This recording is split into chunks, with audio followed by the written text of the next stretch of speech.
Naisipan ko nga na igisa yung kamatis para man pandagdag na lasa na rin. No, iba kasi yung lutong-luto din yung sausawan natin. So, ayan, simple lang naman yung pagkakagisa ko. Ayan, bawang, sibuyas, tapos yung tanglad, tapos yung asukal. Ayan, dagdag konti.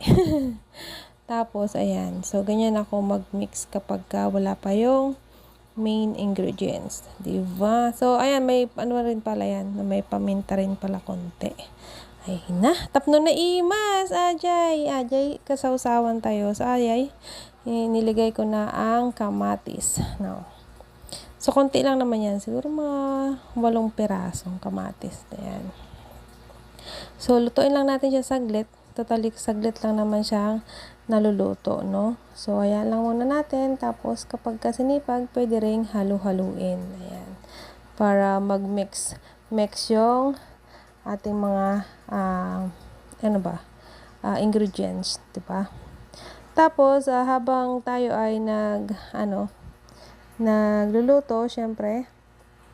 Ayan, yun. Pause muna, ayan. Pause, ayan. Tingnan natin kung saan yung magandang anggulo na ating niluluto. At ayan, dagdag tayo ng konting asin.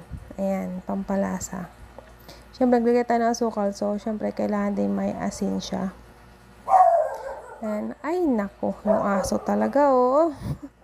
Kapag nagbo-voice over talaga ako, sumasali talaga yung aso. Ayan. So, kasama na talaga siya sa aking pag-upload. Ayan. Tapos, ayan, lagyan natin siya ng konting suka. No?